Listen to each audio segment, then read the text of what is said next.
Hey, hello everyone, Sergey from Ushanka Show again. Today we're going to try a little bit different format. Unfortunately, a guy who helps me with my videos, Bogdan from Moldova, is currently not available.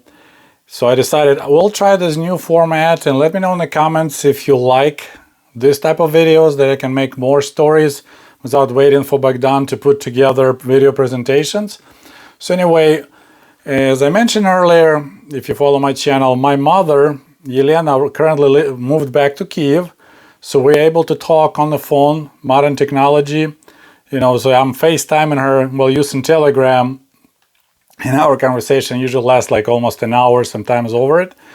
And she kind of fills the gaps in my recollections, because all the stories that I present you about my family is basically based on my memories, what I was overheard, listened was I was a kid, because I wasn't really paying attention, but something remained.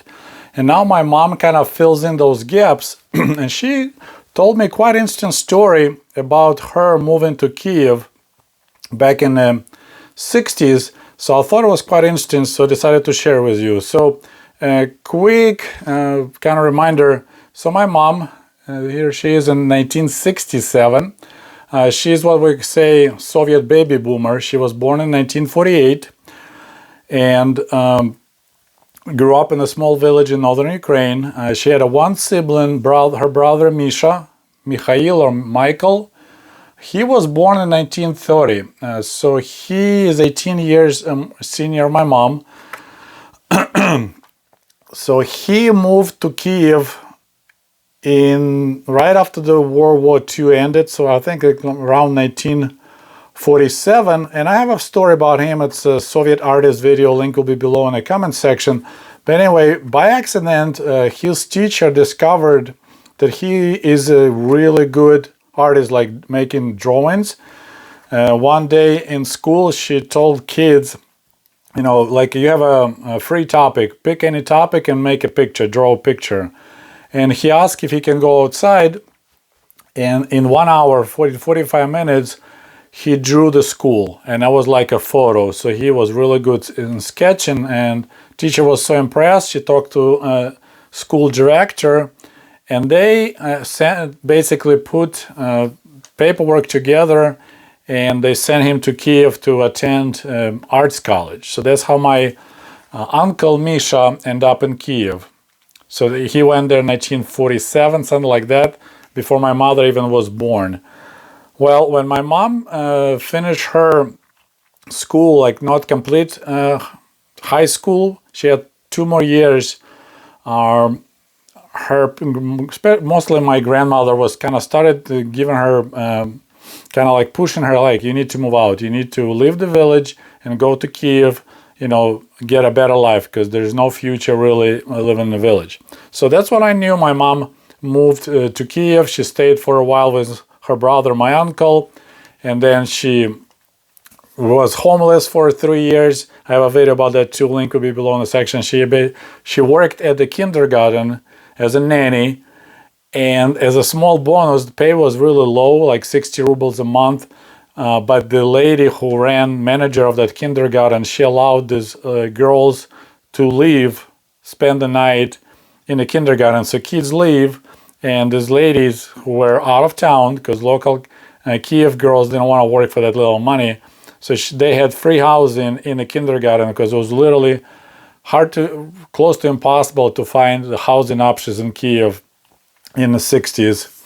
So I have a video about that too, also link below. So now there's the kicker. So I knew my mom moved from the village to Kiev, but she told me something really interesting.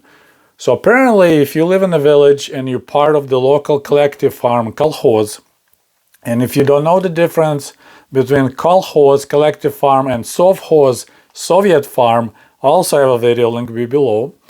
So she said that the only way anybody could leave the village, they should get a permission from the collective farm manager, председатель колхоза. So that was the position, председатель колхоза, so that's collective farm manager. He was the only person who could allow you to leave. So when my mom, or most likely her grandma or her grandfather, asked the manager to issue the spravka. So this document, I need to make a separate video about spravka, because that was like the most important document in different situations, but he always needed some kind of spravka. So they asked him to sign the spravka that she's allowed to get a passport, because you couldn't leave your place where you live without passport. And villagers at that time did not have passports. That's a different topic, different conversation. Until 1972, people who lived in the villages didn't have passports, even if you're adult. So this is just like, it's almost like they really weren't full citizens. They were like half people. So in order to get a passport, my mom needed to get the permission from the collective farm manager, and only after she gets passport, then she allowed to travel and go to Kiev. And guess what? The collective farm manager refused. He said, no, I need her to stay in the village, because we're going to have shortage of milk ladies, milkmaids, the ones that are milking cows. So if I let all the girls out of the village and go to the cities to get education, they won't come back, and I need milkmaids. So he initially refused. When my uncle, Misha, found about it, he wrote this like a scorching, scalding letter to the collective farm manager, claiming that, hey, I know that both of your daughters somehow left the village. Even you claiming that there's a shortage of milk girls, both of your daughters for some reason live in a city. So if you would refuse my sister to come to, to get the passport and come to Kiev, I'll make sure that proper authorities will find out about your double standards, that your own kids somehow left the village, but you don't let other kids go and continue their education. The official reason for my mom was she wanted to continue education to finish her high school degree. So after that pressure, he caved in and he signed spravka, and it's basically that she needs, yes, I'm okay with my mom to leave the village. So she went to the local town, right center, so it's like a county center, and she applied for passport. So she got a passport. It was like she was 17. And only after that, she was allowed to travel to Kiev, and then she found evening school. And it was a separate story. You couldn't attend evening school if you don't work. And she was only 17, so it's like you can't really find work. So for a while she struggled. She stayed with my uncle in his apartment where he lived with his wife and a kid. And then someone suggested, hey, talk to this local kindergarten, they're looking for nannies. So that's how my mom found a job. And then later she moved out of my uncle's apartment because it was too small and crowded. And for 3 years while she was going to evening school to finish her degree, to get a full high school diploma, she lived in a kindergarten and attended, so she worked and lived in a kindergarten while attending evening school. And as I said, the most interesting part, apparently Soviet villagers couldn't leave on their own. They had to get permission from their manager of their collective farm to get permission to get a passport, or to apply for the passport, and then having a passport, they could go and move somewhere, settle in another, even village, but especially in the city. So that's what was going on back then.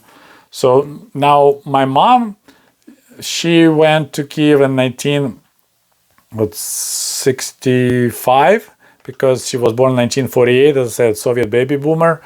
So that's already 1965. It's Stalin already gone, dead. I think already Khrushchev is removed from power. I don't remember exactly dates.